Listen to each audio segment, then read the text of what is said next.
Amén, hermanos. Como hemos venido estudiando, estamos hablando asuntos en relación a la iglesia y según el diseño de Dios, cómo nosotros deberíamos participar en la edificación de la iglesia.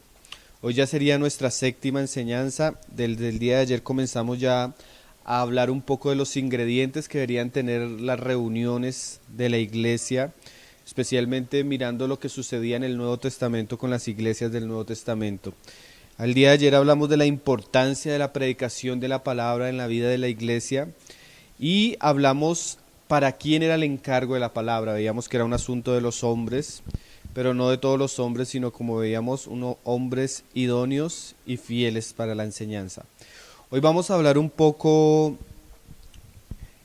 acerca de la reunión de enseñanza, si se puede llamar así, qué se debe enseñar, cómo deben ser administradas nuestras reuniones. Entonces, vamos a ir a 1 Corintios capítulo 2, verso 1.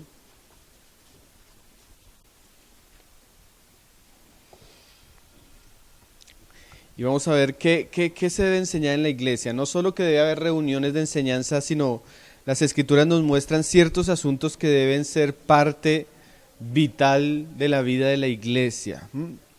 Entonces, ayer hablábamos de que hay ciertos hermanos que son llamados a predicar la palabra. Y si un hombre recibe ese encargo en medio de la casa de Dios o tiene ese llamamiento de dedicarse a la enseñanza de la palabra de Dios en una iglesia, en un lugar, ¿qué debería enseñar? Es muy importante no solo que haya enseñanza, sino que la enseñanza vaya de acuerdo a lo que el Nuevo Testamento nos dice que se debe enseñar. Pablo nos va a mostrar su ejemplo en la iglesia de Corinto. Y es muy importante que nosotros pongamos cuidado en lo que hacía Pablo, porque como decíamos, Pablo era un perito arquitecto, era una persona preparada por Dios y era experta en la edificación de la casa de Dios. Entonces, si de alguien podemos aprender es de Pablo. Dice así: así que, hermanos, cuando fui a vosotros para anunciaros el testimonio de Dios, no fui con excelencia de palabras o de sabiduría, pues me propuse no saber entre vosotros cosa alguna, sino a Jesucristo y a este crucificado. Entonces la palabra nos muestra que cuando Pablo fue a enseñar a estos hermanos, él se propuso algo en el corazón. ¿Sí? Mira lo que él dice, me propuse, o sea, él determinó que al estar en este lugar no se podía enseñar cualquier cosa, porque él, conociendo las necesidades de la iglesia, y no solo las necesidades de la iglesia, sino conociendo el fundamento de la iglesia, él dijo: cuando esté entre los hermanos solo voy a hablar de Jesucristo. Entonces, cuando la iglesia se está formando en un lugar, hay una predicación que es necesaria, que es exclusiva y que es vital para los hijos de Dios en ese lugar. Y esa predicación es Jesucristo y este crucificado. Las iglesias del Nuevo Testamento, según las Escrituras, eran cristocéntricas. Su mensaje principal era Jesús. No eran las ofrendas, no eran los dones, no era la escatología, no eran los milagros. Ellos procuraban ocuparse diligentemente en que los hombres conocieran a Cristo y la obra que Cristo hizo por ellos. Y nuestra propuesta no es llegar a un lugar o estar en medio de los hermanos y comenzar a contar nuestras experiencias, comenzar a contar nuestros viajes o comenzar a contar nuestras grandes obras. Porque eso no salva y no edifica la iglesia. El único que salva, el único que liga los corazones a Dios es Cristo y este crucificado. No somos un lugar donde hablemos constantemente de cómo administrar el dinero. No somos un lugar, aunque lleguemos a algún momento a tocar esos asuntos, la piedra principal de la enseñanza en la iglesia es el Evangelio de Cristo. No es otra cosa, hermanos. No es otra cosa. Dice Pablo en otro lugar: no nos predicamos a nosotros mismos. Si usted va a un lugar donde un domingo le enseñan acerca de este temita, al otro domingo otro temita, al otro domingo otro temita, y pasan 2 meses y no le han predicado de Jesucristo, salga de ese lugar. Salga de ese lugar, hermano. Una iglesia genuina y verdadera se ocupa de su Señor y del Evangelio de su Señor. Mira cómo hacía la iglesia en Jerusalén. Hechos 5, verso 42. Hechos 5, verso 42. El asunto es tan tremendo que tenemos lugares de culto hoy en día cristianos reuniendo 200, 500, a veces 1000 personas, y cuando tú te sientas a hablar con alguno de los miembros de ese lugar, tú te das cuenta que estos no conocen ni han experimentado a Cristo en sus vidas. ¿Por qué? Porque en el lugar donde ellos deberían ser enseñados, instruidos o alimentados, se les habla de cualquier cosa menos de Cristo. Dice, y todos los días en el templo y por las casas no cesaban de enseñar y predicar superación personal, prosperidad. No, hermanos, estos hombres solo enseñaban a Jesucristo. No cesaban de enseñar y predicar psicología. No, hermanos. Cristo mismo. El Evangelio de Cristo. Es tremendo que Jesús decía de los judíos: la piedra que desecharon los edificadores ha venido a ser la piedra principal, la cabeza del ángulo. Y eso ha sucedido en las iglesias de nuestros días. Recuerde el lugar donde usted haya llegado por 1 año y le hayan enseñado constantemente quién era Jesús y qué es el Evangelio de Jesús. 1 año. Bueno, piense, 6 meses. Piense que le hayan enseñado 2 meses todos los domingos acerca de Jesús. 1 mes. ¿Sí? Por eso el tipo de cristianismo que vivimos en nuestros días, donde los cristianos no conocen a su Señor. Entonces, es necesario que haya predicación, pero ¿de qué vamos a hablar, hermanos? ¿Cuál era el mensaje de los cristianos en el Nuevo Testamento? Mira que Jesús enseñó esto. Mira lo que él decía, Lucas 24, verso 44. Una conversación que él tiene con sus discípulos. Después de haber resucitado, porque había muchas cosas que ellos no entendían.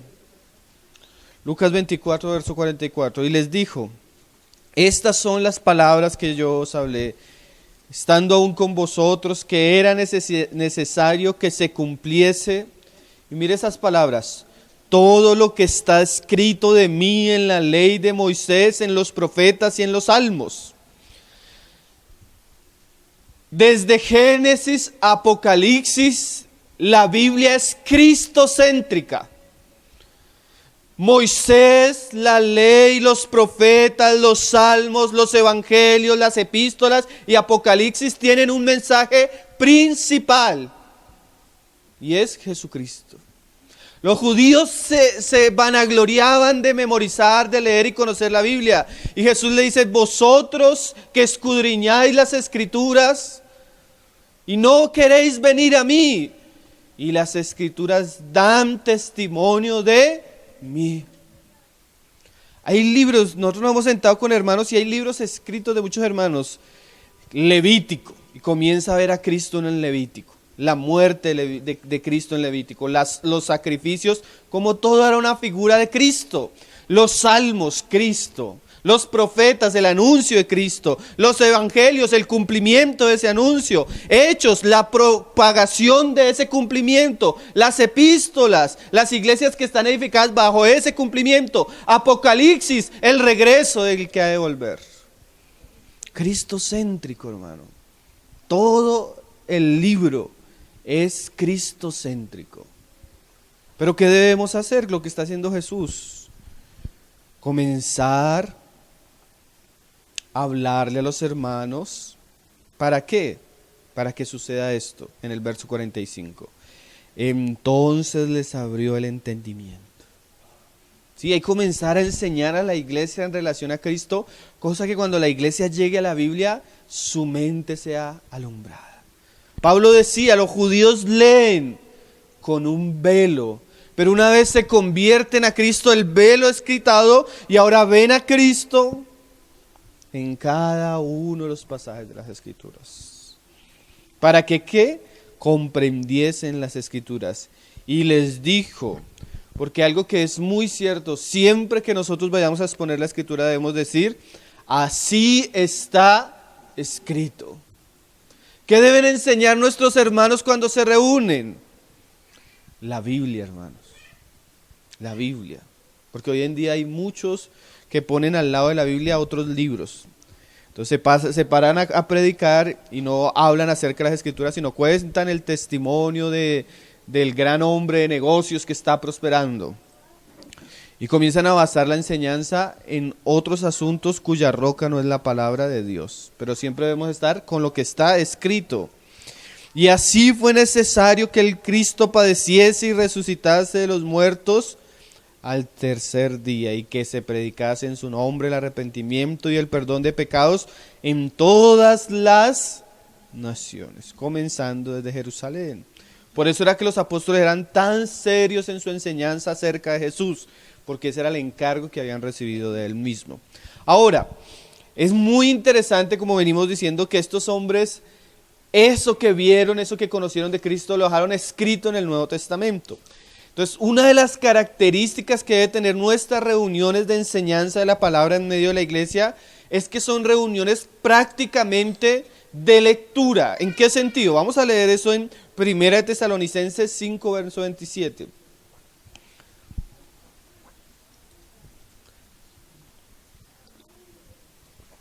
Primera de Tesalonicenses 5, verso 27. ¿Cómo así de lectura, hermano Pablo? Si bien hay una enseñanza y una predicación de la palabra, esa enseñanza y predicación de la palabra debe limitar al predicador por medio de lo que está ya escrito, como venimos diciendo. Entonces, mira el mandamiento de Pablo para los hermanos. Mira lo que Pablo está diciendo, porque eso nos va a enseñar a nosotros que predicamos la palabra a hacerlo adecuadamente, porque como vamos a darnos cuenta, no es saludable ni íntegro para la vida espiritual de los creyentes que yo llegue hoy, por ejemplo, y le lea 1 Corintios 3, el siguiente domingo Romanos 20 o 15, el siguiente domingo Apocalipsis 1. Si bien Dios puede usar ese tipo de predicación, ese tipo de predicación no va a fundamentar a los creyentes en las Escrituras. Es necesario una dieta balanceada donde abramos la Escritura, leamos la Escritura y la estudiemos sistemática y expositivamente. ¿Cómo así, hermano? Bueno, vamos a hablar el Evangelio. Entonces vamos a leer Romanos 1. ¿Quién escribió Romanos 1? Romanos 1 al 1 al 5. ¿A quién lo escribió? ¿Por qué lo escribió? Romanos 5 al 10. El hombre estaba perdido. Romanos 1, 10 al 20. Pero Dios en su gracia nos va a salvar. Pero antes de ver la salvación hay que ver el juicio. Romanos 2. Romanos 2 entendemos el juicio de Dios. Ahora estamos perdidos. ¿Cómo vamos a salvarlos? Romanos 3. Ya viendo la salvación, ahora cómo debemos ligarnos a salvación. Romanos 3:15, Romanos. Ahora como ya fuimos librados de la condenación, ahora necesitamos ser librados del pecado. Romanos 5. La provisión de Cristo. Adán, Cristo. Bueno, y ahora entonces las experiencias de fracaso. Romanos 6. Romanos 7. La liberación del pecado. Romanos 8. Y entonces, ¿qué hacemos ahora con las pruebas que vivimos? Romanos 8, 28. Hasta el final. ¿Qué pasa con los judíos que son creyentes? ¿Cómo ahora está la relación con ese pueblo? Romanos 9, Romanos 10. Ahora como cristianos, ¿cómo vamos a andar? Romanos 12. ¿Sí me hago entender, hermanos? ¿Cuánto tiempo nos deberíamos gastar en Romanos? Pero miren, hermano, si una iglesia no tiene ese tipo de alimentación, nunca va a tener una fe sólida. Nunca, hermanos, nunca. Y hay un mandamiento de Dios para los que enseñamos la palabra. Mira lo que Pablo nos dice ahí en Tesalonicenses 5:27. Os conjuro por el Señor que esta carta, o sea, lo que Pablo escribió, ¿qué? Se lea a todos los santos hermanos. ¿Saben qué significa la palabra? Esa palabra conjuro suena como raro para nuestro español. Jorquizo significa, quiero ponerlos bajo juramento, hermanos. O quiero hacerlo jurar. O por analogía quiero ordenar algo que debe ser solemne entre ustedes. Lean la carta. Miren, hermanos, nuestras reuniones de enseñanza son reuniones donde leemos la palabra y la hacemos entender a los hermanos. Y eso es tan bueno como para la iglesia como para el predicador, porque no es que yo me levanto hoy, Señor, que voy a enseñar hoy, que ganas tengo de enseñar hoy, Señor. Sino yo voy, Señor, ¿qué dijiste tú? Ayúdame a entender lo que tú dijiste para yo podértelos explicar a tu pueblo, Señor. ¿Sí ven la diferencia? Entonces el que gobierna la predicación no es el predicador, sino es la revelación escrita de Dios. ¿Sí me está bien haciendo entender, hermanos? Eso no era algo, mira, Pablo lo dice en Colosenses 4:16 también. Porque nosotros si decimos que vamos a edificar sobre el fundamento de los apóstoles, necesitamos conocer qué dijeron los apóstoles.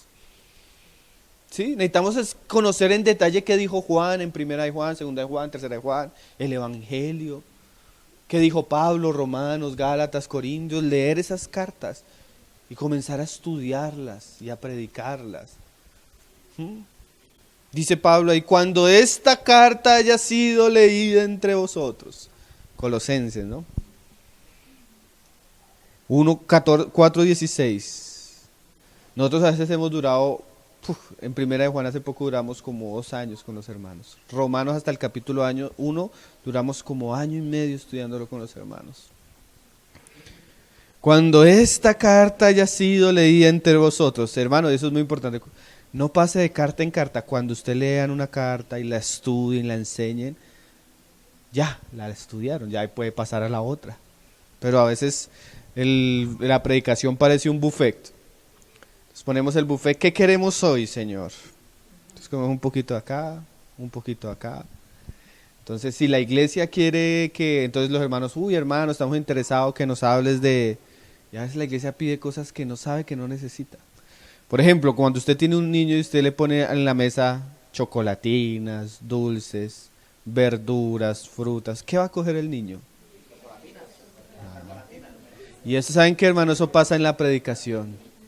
Hermanos, ¿cuáles son los temas que a usted le interesa? Entonces más de uno dice, no, a mí yo quiero que nos hable de esto y esto. Y tal vez hasta son temas, pero no son lo que necesitan, hermano. ¿Quién sabe qué necesitamos?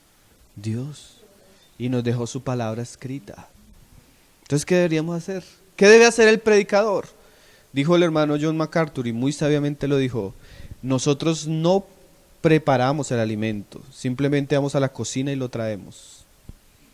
El predicador no prepara un mensaje, simplemente va a las escrituras y toma el mensaje y lo trae a los hermanos. ¿Sí me estoy haciendo entender? Eso nos libra de nuevas revelaciones, de nuevas enseñanzas y nos acentúa en la verdad de las escrituras. Cuando esta carta haya sido leída entre vosotros, o sea que hay que leer Colosenses completo, hermano, entre los hermanos y estudiar. Haced que también se lea en la iglesia de los laodicenses. O sea, eso es una práctica ¿de qué? De las iglesias. Porque como dice Apocalipsis, lo que el Espíritu le dice a la iglesia, se lo dice ¿qué? A todas las iglesias. Y que la de la Odisea la leáis también vosotros. Entonces, mira otro pasaje, Apocalipsis 1, verso 3. Apocalipsis 1, verso 3. Estos libros, digamos, a veces los hermanos dicen, uy, no, hermano, Apocalipsis no. Eso es tremendo, eso es de bestias, eso es del anticristo, eso. No, hermano, mira lo que dice, mira cómo comienza el libro. Apocalipsis 1, verso 3, dice, ¿lo tienen? Bienaventurado el que lee. Mira, esto es una reunión de iglesia, hermano. y los que oyen las palabras de esta profecía. O sea que es una bienaventuranza tanto para el predicador que lee y expone como para los que oyen. Hermano, yo de verdad muchas veces en la preparación de los mensajes y orando al Señor en el servicio que hacemos, comenzamos a estudiar los libros y a veces uno dice, oye, de verdad que necesitamos llegar a este capítulo, a este versículo y comenzar a entender estas cosas.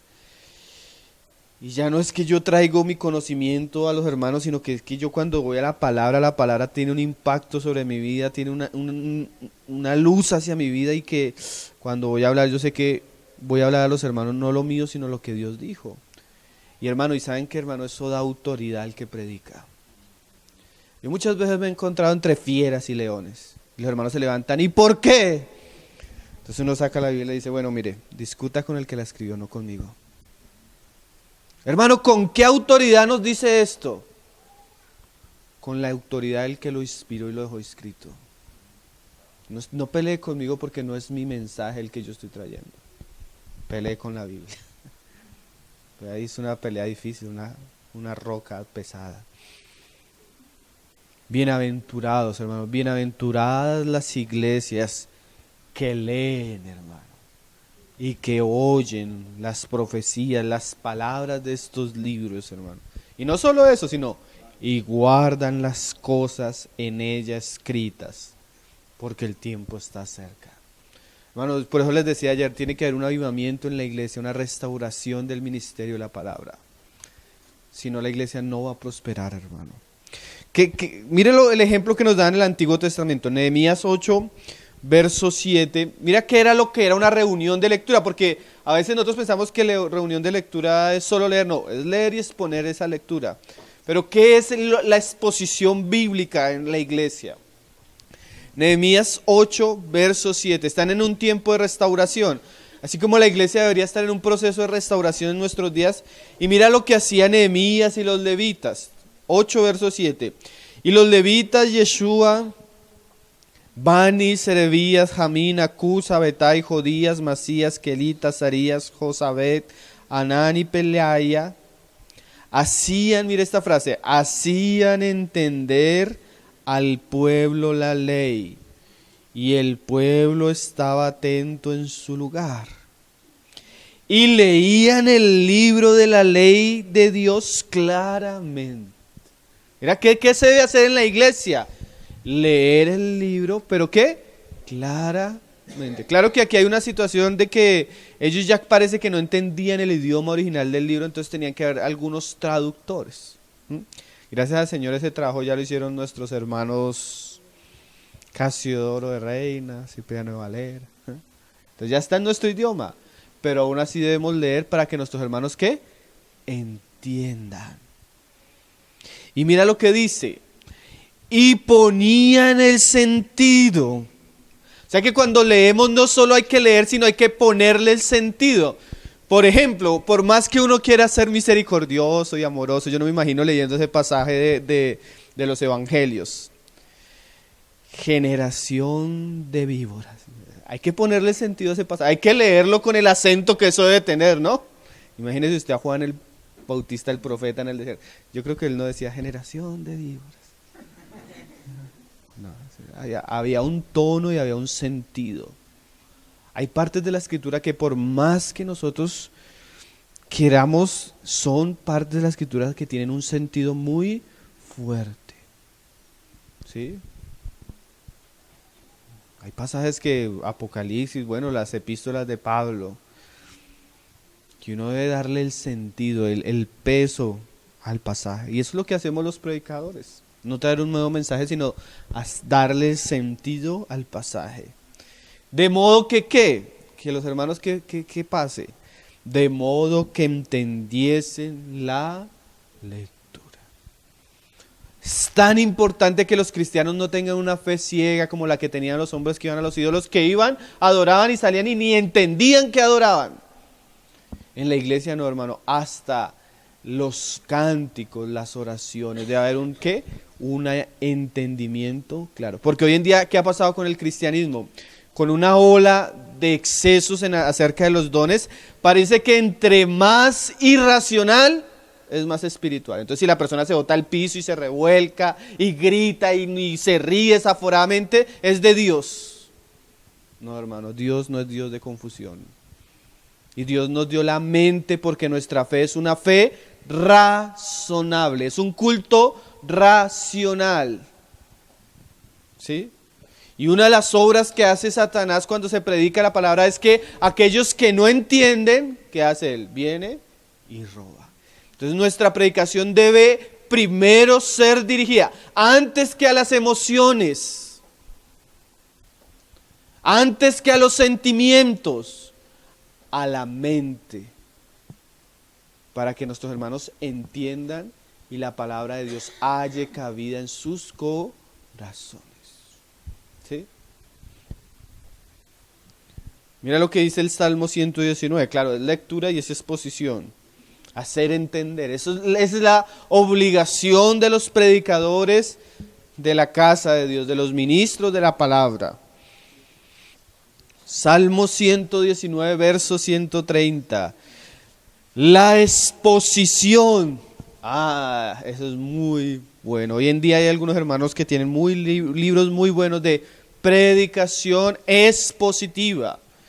Predicación expositiva es que yo dejo que el texto hable a los hermanos. En teología, cuando uno está estudiando exégesis, que es el arte de la interpretación bíblica, hay dos términos que se usan para hablar de dos asuntos muy interesantes. Uno es exégesis y el otro es un poco diferente, pero muy parecido. El otro es eisegesis. Exégesis es que yo voy al texto, comprendo lo que el texto me está diciendo y hablo el texto. Eisegesis es diferente. Eisegesis es que yo tengo un deseo, busco un texto y acomodo ese texto para que ese texto diga lo que yo deseo decir. Es muy diferente. Exégesis es dejar que el texto hable. Eisegesis es torcer el texto para que el texto diga lo que yo quiero. Entonces, por ejemplo, una parábola que habla de la predicación de la palabra, la semilla. Que Jesús siembra la semilla, esa semilla. Entonces el sinvergüenza coge el pasaje. Hermano, mire su billetera. Saque la semilla. Siembre la semilla, porque si usted es buena tierra va a dar al 100%. Uy. La parábola hablaba de la predicación de la palabra del hombre, la interpretó acerca de la ofrenda. Eso es eisegesis. Cogió el pasaje y lo torció para sacar un provecho. ¿Qué es exégesis? Vamos a estudiar la parábola. Jesús enseñó la parábola desde la predicación de la palabra. Hay 4 tipos de tierras, 4 corazones. ¿Cuáles son los problemas de esos corazones? Algunos que esa palabra cae en cierto tipo de tierra, que es los afanes de este mundo, las riquezas, mire, todo lo contrario, que ahogan la palabra. Otros que no entienden y viene el diablo y la roba. Otros que la reciben, se alegran, pero cuando vienen las pruebas por esa palabra, se escandalizan. Y otros que la entienden, la guardan y dan fruto. Ay, eso era la interpretación, hermano. No era nada de las ofrendas. Lo tumbaron, hermano. Lo tumbaron. La exposición, o sea, exégesis, interpretación clara de la palabra. De tus palabras, porque no vamos a interpretar, la exposición de las palabras de Dios. ¿Qué hace? Alumbra. O sea, de una vez las personas comienzan, wow, ese es nuestro Dios. Wow, ese es Cristo, eso hizo por mí. Esa es la voluntad de Cristo para mí. Estas son las doctrinas falsas, esto es lo que Dios quiere de mí. Y comenzamos a entender. Hace entender a los simples. Nosotros nos reunimos con hermanos muy sencillos, hermanitas de edad, hombres, a veces ni saben leer. Y tú comienzas a sentarlos a la palabra y con el tiempo llegan, oye hermano, mire que me invitaron a tal lugar, fui a escuchar a un predicador y el predicador se equivocó en esto y malinterpretó el texto de esta manera. Y yo digo, wow, hermanito, ya me va a quitar el puesto en la iglesia. Porque una vez la iglesia comienza a recibir buena enseñanza, deja de ser simple y deja de creerse todo lo que le dicen por ahí. Deja de ser ingenuo, hermanos. Y eso es tan necesario para las iglesias hoy en día. Hechos 20, verso 26. Pues ahora estamos en lo que debemos enseñar, Hechos 20, verso 26. Además de una lectura y exposición constante de la palabra, los hermanos debemos saber que ya hay un consejo. La Biblia habla del consejo de Dios. Dice acá Pablo en el verso 26, 27. Por tanto yo os protesto en el día de hoy que estoy limpio de la sangre de todos, porque no he rehuido anunciaros todo el consejo de Dios. Entonces, ¿qué es esto? La palabra, la suma de la verdad, agrupa una gran cantidad de verdades que son la fe cristiana, ¿sí? Entonces, cuando hablamos de todo el consejo de Dios, hablamos de esas grandes doctrinas que hacen parte de la fe cristiana. En teología eso ya se ha organizado, se puede decir, sistemáticamente. Pero, ¿qué es esto? Que en la Biblia reunimos grandes verdades, por ejemplo, en relación a Dios. ¿Quién es Dios? Entonces, cuando tú lees la Biblia, Dios es Padre, es Hijo y es Espíritu Santo. Trinidad, ¿se han escuchado esa palabra? Entonces, cuán bueno es que la iglesia a veces se siente a estudiar lo que es la Trinidad. A veces también cuán bueno es que saber que el Padre, el Hijo y el Espíritu que estaban en la eternidad, Dios determinó que su Hijo se hiciera hombre, que su Hijo viniera, que su Hijo muriera, que resucitara. ¿Qué es eso? Todas las doctrinas en relación a la obra de Cristo. Eso es cristología. Después de la cristología, pues Cristo no vino solo a hacerse hombre, sino Él vino a morir. Y gracias a esa muerte hay una salvación. Entonces reunimos todas las verdades que tienen que ver con la salvación de Cristo. En teología le llaman a eso soterología. Y después de estudiar gracias a la Escritura que somos salvos, ahora los que somos salvos, ¿qué debemos hacer? Estudiar qué es la iglesia. ¿Qué es lo que hemos estado haciendo estos días? Eclesiología. Y ya cuando la iglesia ha avanzado en el consejo de Dios, hasta puede estudiar qué viene para los tiempos. ¿Cuáles son los acontecimientos que han de suceder? Escatología. Y comenzamos a agrupar toda esa serie de verdades y a estudiarlas juntos. Y eso es lo que Pablo llama ¿qué? El consejo de Dios.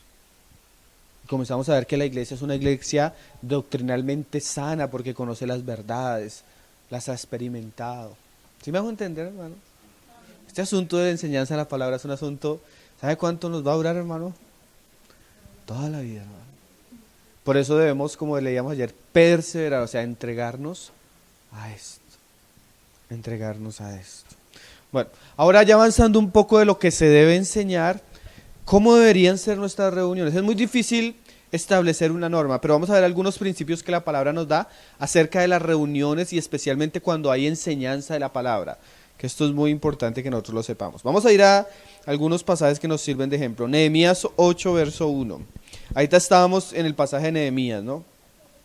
Entonces vamos a ver un poco lo que hacía Israel, que es, de alguna manera nos va a dar principios que uno los ve en el Nuevo Testamento. Nehemías 8, verso 1, dice.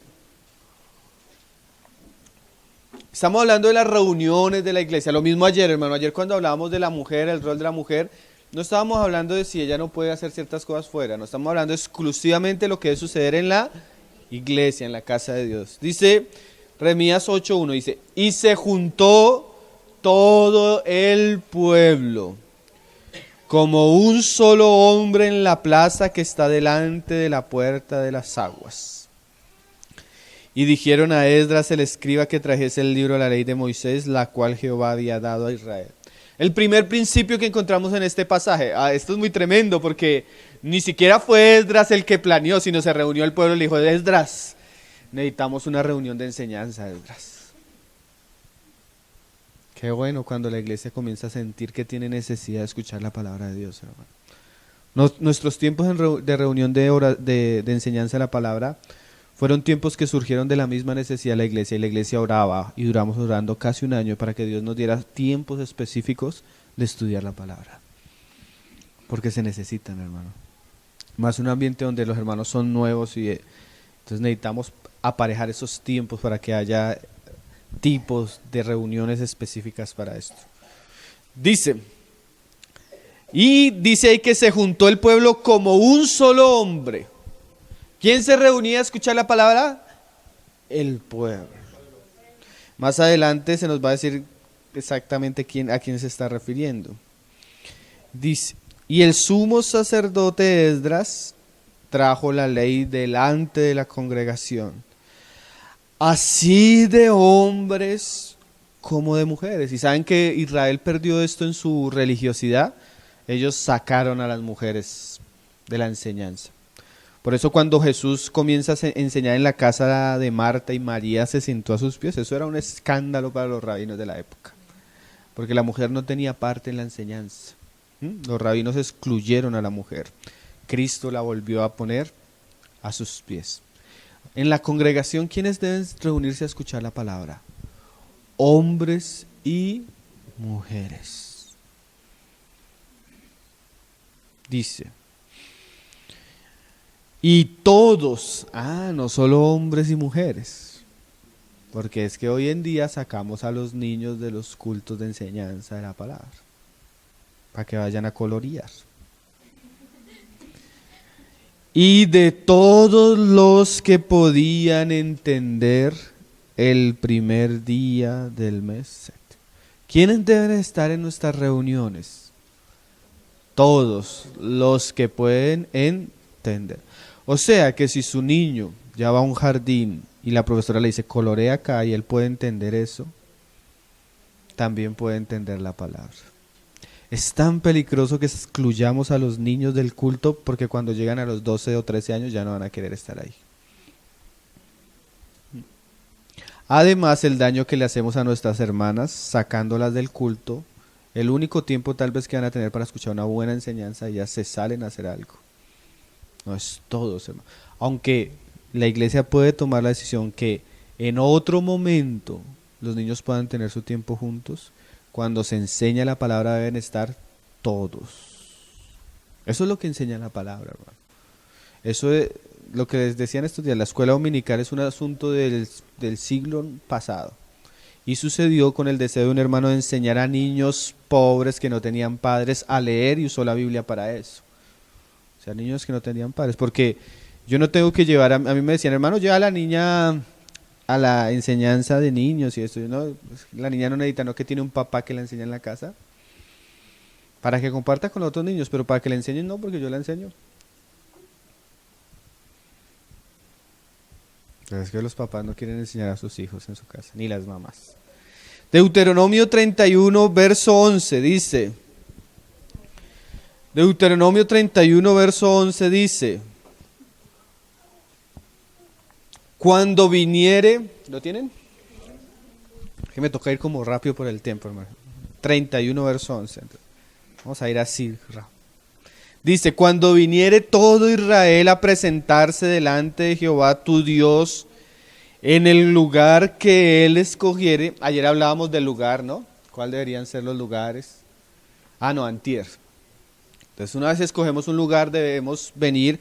Y bueno, y cuando hablamos de cuestiones logísticas en relación a la reunión de la iglesia o a la reunión de la iglesia, el consejo más sencillo pero más práctico es que sea posiblemente un punto fijo para que no haya distracciones de que los hermanos no sepan dónde es el lugar, sino que se sepa el lugar, la hora, de tal manera que todos tengan la disposición de llegar, ¿no? Dice, leerás esta ley delante de todo Israel a oídos de ellos.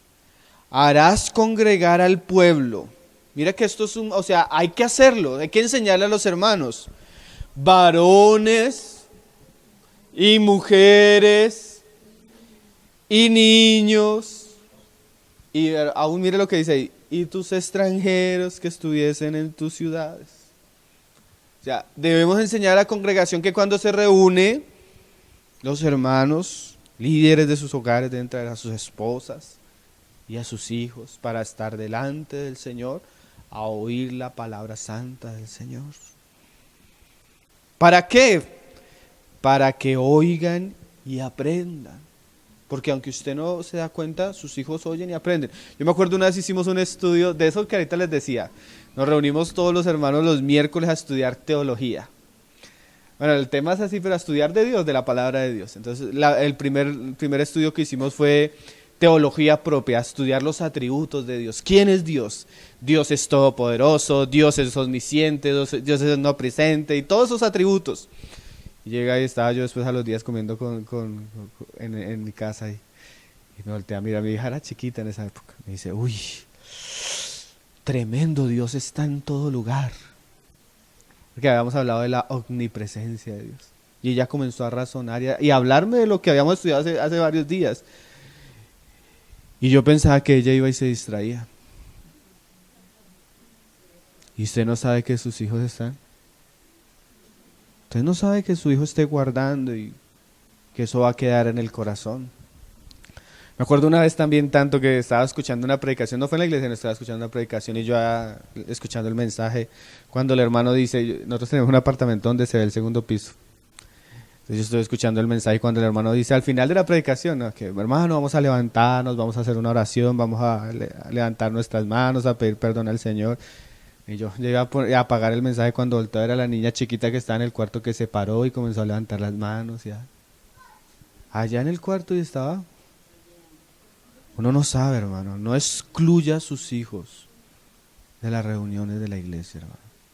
Hay papás que por no corregirlos y disciplinarlos, porque a veces hay que corregirlos. Nosotros hemos tenido, llegan niños que son. Entonces, la primera reunión, bueno, es normal, lo entendemos, lo soportamos. La segunda reunión llamamos a los papás. Hermano, la Biblia enseña que si hay necesidad en tu hijo, existe la vara, con mucho amor. Primero le enseñas, si no te hace caso, te prestamos un baño, un cuarto de allá. Le enseña sabiduría. Ya la tercera reunión el niño es como un adulto. Muchos niños no se pueden quedar en una reunión no porque sean niños, sino porque sus papás irresponsables no los han corregido. ¿Sí? Entonces eso es bueno porque enseña educación cristiana, disciplina cristiana a los padres y sujeción a nuestros hijos.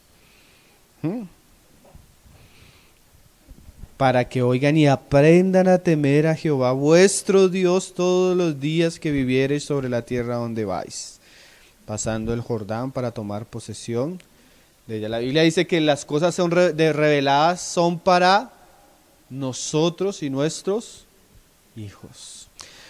Mire lo que hace el diablo, hermano. Vamos a leer un pasaje ahí en Éxodo. El diablo es astuto, hermanos. Esto lo hace el diablo, hermano. Y la iglesia no puede permitir que eso suceda entre nosotros. Éxodo 10, verso 8.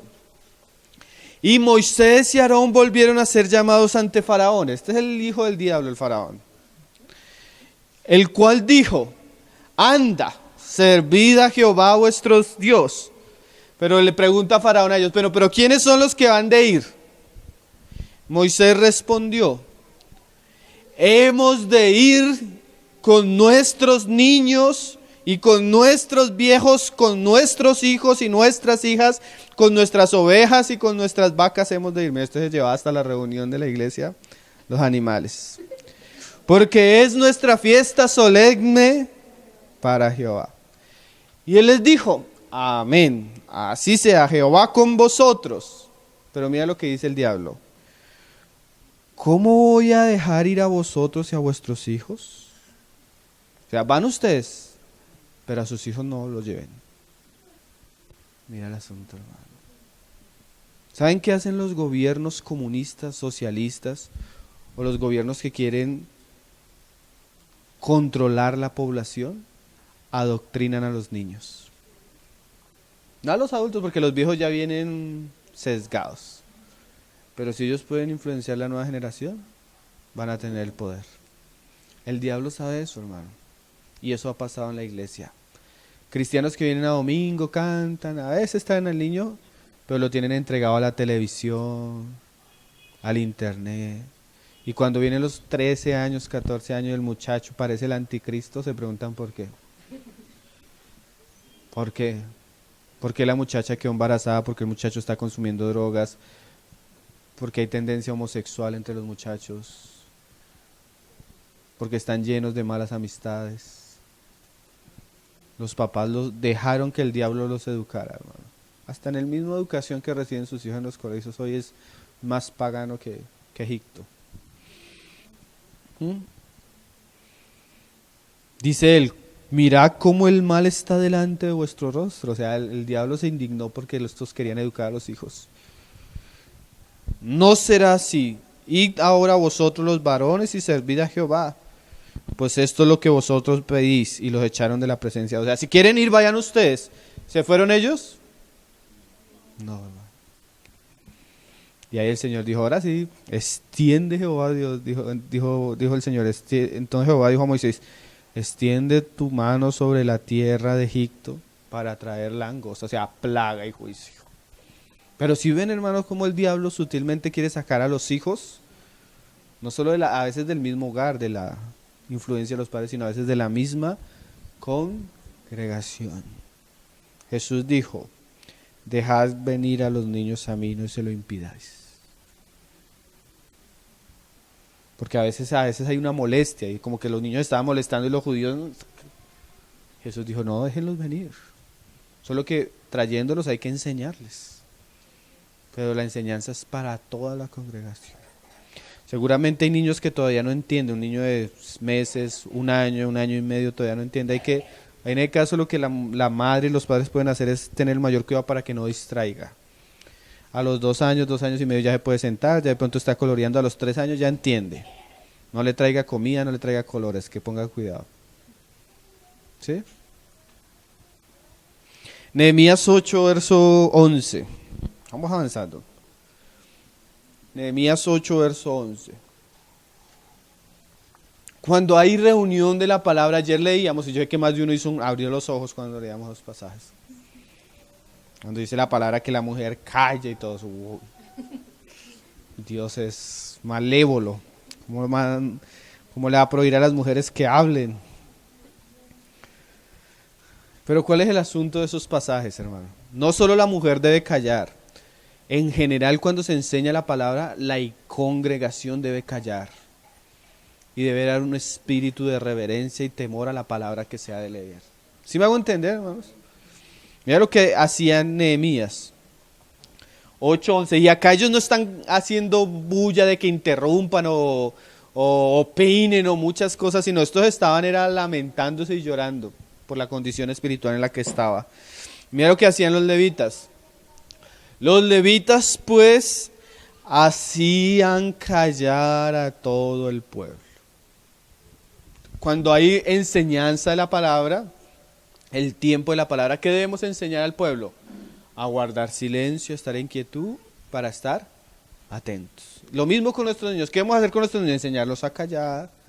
Todo tiene su tiempo. Vamos a apagar nuestros celulares, hermano. Vamos a distraernos. Estamos en el tiempo de la palabra de reverencia. ¿Sí? A la iglesia hay que enseñarle. Mira lo que dice Eclesiastés 5, verso 1. Eclesiastés 5:1. Hay que hacer callar al pueblo, o sea, hay que aquietar al pueblo para que él pueda recibir la palabra. Lo mismo sucede cuando las personas llegan con muchos deseos de hacer a la iglesia.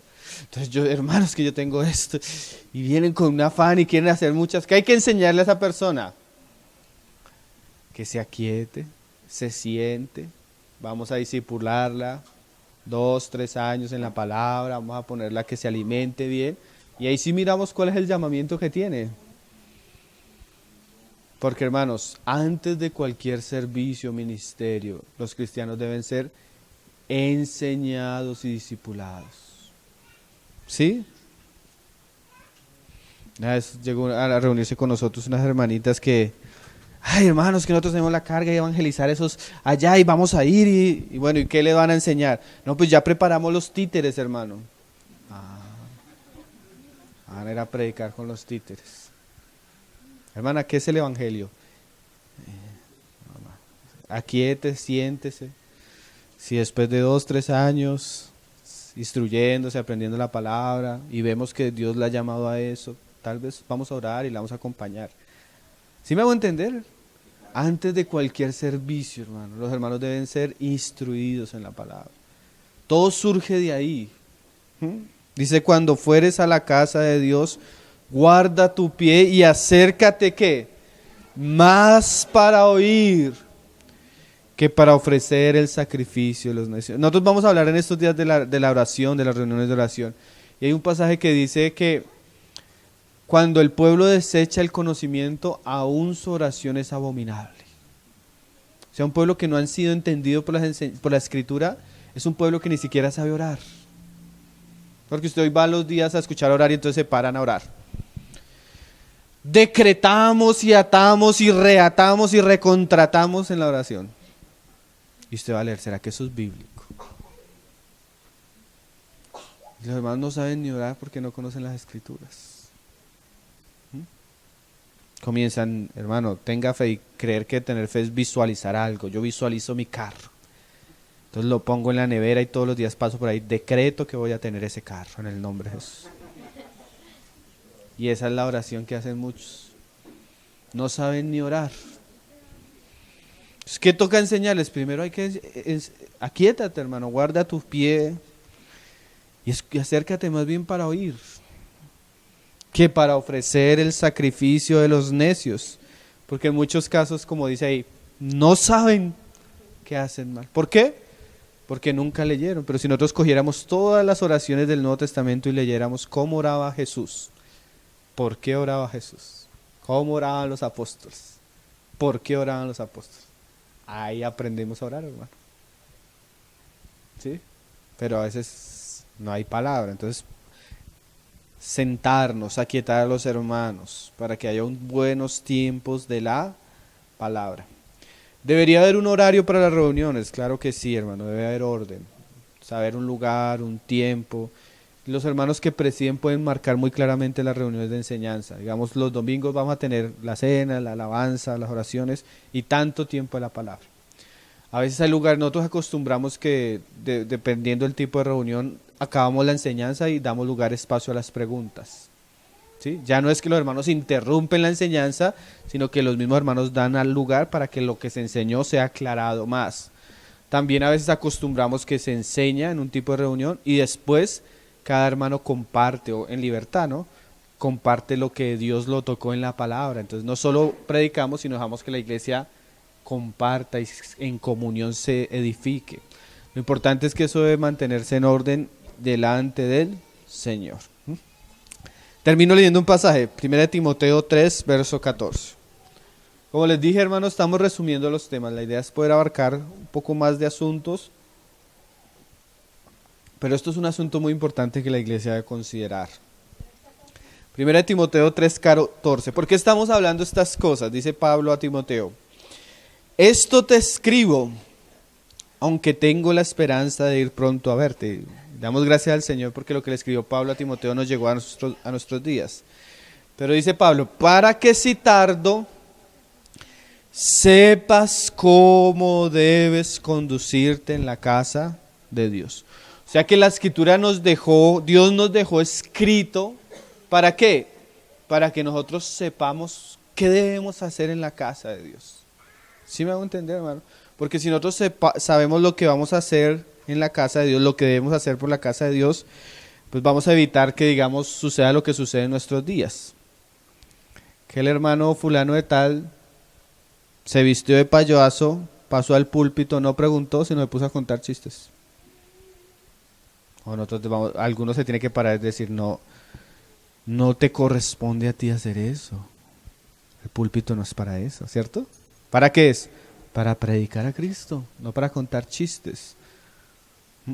Y lo hacemos de una manera de acuerdo como lo dice la palabra. Decía Spurgeon, llegará el día en que en vez de haber pastores pastoreando y enseñando a las ovejas, habrán payasos entreteniendo a las cabras. Y ese día llegó, hermanos. Ese día llegó. Eso que esos hombres decían va a suceder, ya sucedió. Yo conozco uno muy famoso acá en Colombia. Yo le voy a dar el perfil y usted va a decir, ya sé quién es. Él en el mundo tenía una profesión, cuenta chistes. Entonces un día lo invitan a un campamento. Sale a predicarle a las parejas en el campamento y dice, yo veo y siento que acá la gente está muy triste. El Señor me ha dicho que no predique, sino que le cuente chistes. Y comienza, ¡pam! pan, 1 hora y media contando chistes. Y los hermanos ría y que ría. ¿Será que el púlpito es para eso, hermanos? Eso es profanar algo que es sagrado, hermanos. Nosotros tenemos por las Escrituras algo muy claro. ¿Para qué? Para que sepamos cómo debemos conducirnos en la casa de Dios. ¿Qué es la iglesia? Mire esa frase, del Dios viviente. O sea, si fuera mi iglesia, pues yo podría hacer lo que quisiera en mi iglesia. Pero cuando estamos edificando la iglesia de Dios, debemos conducirnos de acuerdo como es. El asunto era tal, hermanos, que en el Antiguo Testamento la tipología era así. Si el sacerdote, el templo tenía, o el tabernáculo tenía 3 partes: atrio, lugar santo y lugar santísimo. Entonces, cualquier levita un día dijera, no, como que Dios se equivocó diciendo que debemos hacer las cosas así. Yo voy a entrar hoy al lugar santísimo. Y al santísimo solo podía entrar una vez al año y con sangre. Y él decía, no, yo hoy voy a entrar al lugar santísimo, porque yo soy el ungido de Dios, yo puedo entrar en el lugar santísimo. Y el hombre pasara el velo del lugar santo al lugar santísimo, ¿saben qué sucedía? Caía inmediatamente muerto. El lugar era tan sagrado que ellos no podían poner su pie en una parte donde no les correspondía. Y mire lo tremendo, él tenía amarrado a su vestiduras una cuerda, porque una vez caía muerto allá, nadie podía entrar a sacarlo. Tenían que sacarlo con el lazo que él tenía. ¿Sí? Y si eso era algo que era el antiguo pacto, hermanos, ¿qué será de la casa de Dios que Cristo murió por ella? ¿Cuánto no debería haber más temor y reverencia cuando nos reunimos juntos como iglesia del Señor? Señor nos ayude, hermanos. Vamos a orar y darle gracias al Señor por su palabra.